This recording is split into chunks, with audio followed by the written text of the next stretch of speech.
तो गाइस कैसे हैं आप सब लोग। My wife is a cultivator के एपिसोड 03 के साथ हाजिर हो। तो लास्ट एपिसोड के एंड पे हमने देखा था कि हमारा हीरो दूर खड़ा मूजी की तरफ ही देख रहा होता है कि ली मूजी के पास एक लड़का खड़ा होता है जो कि काफी बड़ा अमीरज़ादा होता है और उसके हाथ में मूवी के टिकट्स होते हैं। तो हीरो उसी की तरफ देखकर काफी ज्यादा हैरान हो रहा होता है कि यहाँ पर इस जैसे एक वायलेंट लड़की के पास भी बॉयफ्रेंड है, जबकि उसी वक्त कुछ लड़के वहाँ पर आते हैं। वो तीनों जो होते हैं वो अपने आप को मूजी का गार्ड कहते हैं और साथ ही हमारे हीरो को मारना शुरू कर देते हैं। वो उसे कहते हैं तुम्हारी हिम्मत कैसी हमारी गार्डेस को यहाँ पर इस तरह घूर कर देखने की। हीरो उन लोगों से कहता है कि मेरे चेहरे के पर मत मारना, मेरा चेहरा बहुत ज्यादा प्रेशियस है, मेरी तो भी शादी भी नहीं हुई। साथ ही वो सोच रहा होता है ये क्या, ये सभी लोग मुझे इतनी बुरी तरह से पीट रहे हैं लेकिन मुझे बिल्कुल भी दर्द नहीं हो रही क्योंकि अब उसके पास कल्टीवेशन आ चुकी है, इसी वजह से उसे बिल्कुल भी असर नहीं हो रहा था। तो नेक्स्ट सीन तकरीबन 15 मिनट के बाद का दिखाया जाता है। 15 मिनट के बाद वो तीनों हटे कटे लड़के पीछे हटकर खड़े हो जाते हैं और कहते हैं ये सिक्योरिटी गार्ड किसका, स्टील का तो नहीं बना हुआ, इसके ऊपर हम लोग कब से अटैक किए जा रहे हैं लेकिन इसने जरा सा भी एक चीख भी नहीं मारी। लड़के तुम थोड़ा सा तो नाटक कर सकते हो कि तुम्हें यहाँ पर मार पड़ रही है। वो तीनों कहते हैं अगर हम लोग यहाँ पर इसे और ज्यादा पीटते रहे तो हमारी बहुत ज्यादा इंसल्ट हो जाए क्योंकि सभी लोग देख रहे हैं लेकिन ये लड़का यहाँ पर चिल्ला भी नहीं रहा, तो यहाँ पर हम लोग बेवकूफ दिख रहे हैं, चलो यहाँ से निकलते हैं। तो वो तीनों वहां चले जाते हैं और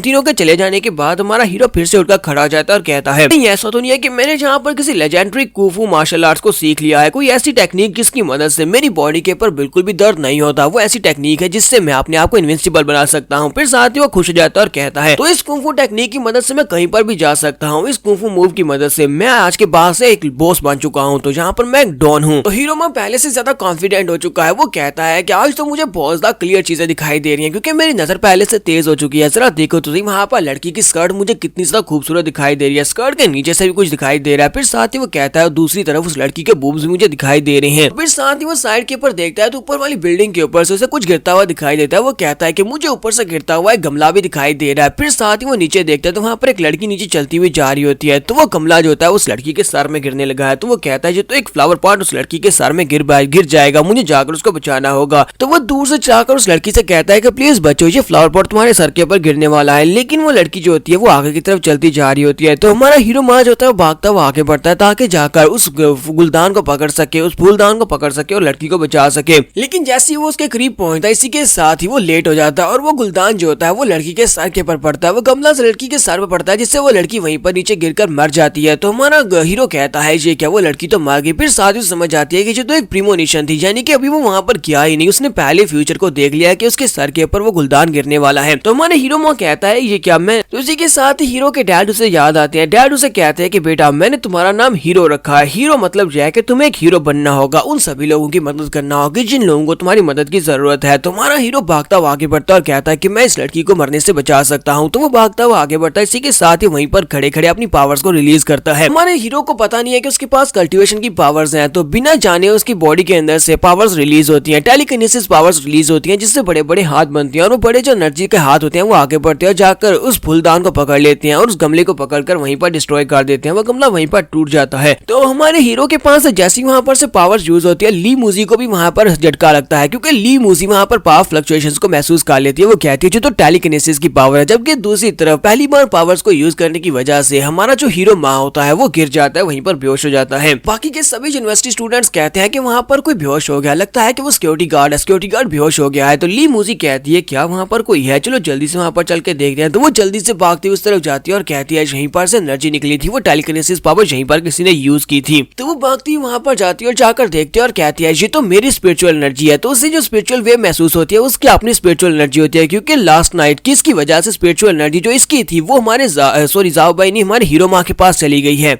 तो यहीं पर हमें एक बैकग्राउंड स्टोरी बताई जाती है कि कल्टीवेटर्स के साथ क्या हुआ। बताया जाता है कि आज से हजारों साल पहले दुनिया के ऊपर बहुत सारे कल्टीवेटर्स हुआ करते थे, इतने सारे कल्टीवेटर्स थे कि जितने आसमान के ऊपर तारे हैं, क्योंकि यहाँ पर बहुत सारे मेडिसिनल हर्ब्स थे और बहुत सारे रिसोर्सेज थे। लेकिन एक दिन अचानक क्या हुआ, आसमान के ऊपर से एक बहुत ही पावरफुल रोरिंग आवाज आई। उस आवाज के साथ ग्राउंड के ऊपर एक बहुत ही पावरफुल धमाका हुआ, उसके साथ शॉक वेव्स निकली और उसी शॉक वेव्स के साथ बहुत सारे जो कल्टीवेटर्स थे वो सारे के सारे मारे गए। बहुत ही कम कल्टीवेटर्स बचे। उन कल्टीवेटर्स में से जो बचते गए उन्होंने अपने आगे डिसाइपल्स को छोड़ा। उन डिसाइपल्स में से आज इस मॉडर्न दुनिया में बहुत ही कम कल्टीवेटर्स बचे हैं। उस समाज की वजह से हमारी अर्थ के ऊपर जितने भी ह्यूमन एंड अर्थ की एनर्जी थी, जितनी भी की पावर थी, वो सारी स्कैटर्ड हो गई और यहाँ पर ये बहुत ज्यादा थिन हो गई। यानी कि कल्टीवेटर्स को स्पॉट करने के लिए यहाँ पर एनर्जी नहीं थी और बहुत सारे कल्टीवेटर इसी वजह से मारे गए। तो इसी के साथ ही हमारा हीरो मार जाता है। वो अपनी आंखें खोलता है, वो कहता है कि क्या मेरा सर दर्द कर रहा है, पता नहीं यहाँ पर हो क्या रहा है, कहीं मैंने यहाँ पर कोई सपना तो नहीं देखा। जैसे वो अपनी आंखें खोलता है तो वो एक होटल रूम में एक बिस्तर के ऊपर होता है, वो साथ ही अपनी तरफ देखता है तो उस बेचारे की बॉडी जो होती है पूरी तरह से रस्सियों में बंधी होती है और उसने वहाँ पर सिर्फ अंडरवियर ही पहना होता है। वो कहता है ये क्या मेरे साथ हुआ क्या है, सब कुछ मेरे साथ किसने किया, किसने मुझे यहाँ पर रस्सियों में बांधा हुआ है। तो फिर साथ ही वो सामने की तरफ देखता है और कहता है लगता है कि मैं किसी होटल रूम में हूँ, लेकिन ये होटल रूम तो काफी ज्यादा एक्सपेंसिव लगता है। एक रात के लिए किसी ने होटल रूम में मुझे यहाँ पर बंद किया हुआ है, लगता है कोई बहुत ही अमीर बंदा होगा। तो हीरो माँ कहता है कि ऐसा तो नहीं है कि मैं अपने खूबसूरत चार्म्स की वजह से किसी बुढ़ी औरत के हाथों से किडनैप हो चुका हूँ और वो मेरा रेप करना चाहती है। के साथ ही हमारी मूजी वहाँ पर आती है और उसे कहती है डार्लिंग तुम फाइनली उठ ही गए, मैं तो यहाँ पर कब से तुम्हारा इंतजार कर रही थी मेरी जान, मैं कब से तुम्हारा इंतजार कर रही थी। इसी के साथ ही उसके लिए चाय लेकर आती है और उसे कहती है क्या तुम यहाँ पर चाय को टेस्ट करना चाहोगे, मैंने ये स्पेशली तुम्हारे लिए बनाई है। कहा जाता है कि इसके अंदर जो इंग्रेडिएंट्स है उससे किसी भी इंसान की वाइटैलिटी को तेज किया जा सकता है। तो हमारा हीरो माँ से देखते ही काफी हैरान होता है और कहता है ये तो ली मूजी है। वो कहता है ली मूजी, कहीं तुमने कोई नशा वशा तो नहीं किया, गांजा तो नहीं फूक कर आई, ये किस तरह की हरकतें कर रही हो, तुम मेरे सामने इस तरह प्यार से क्यों बात कर रही हो, मुझे इस बात की बिल्कुल भी समझ नहीं आ रही। तो इसी के साथ ही ली मूजी आगे बढ़ती है, अपनी चेस्ट के ऊपर से बटन खोलकर अपने बूबीज उसे दिखाते हुए कहती है कि तुम यहाँ पर मेरी पूरी बॉडी को समझकर देख सकते हो, तुम कहाँ से स्टार्ट करना चाहोगे, क्या तुम मुंह से स्टार्ट करना चाहोगे या फिर नीचे से स्टार्ट करना चाहोगे या फिर डायरेक्टली वहीं से स्टार्ट करना चाहोगे।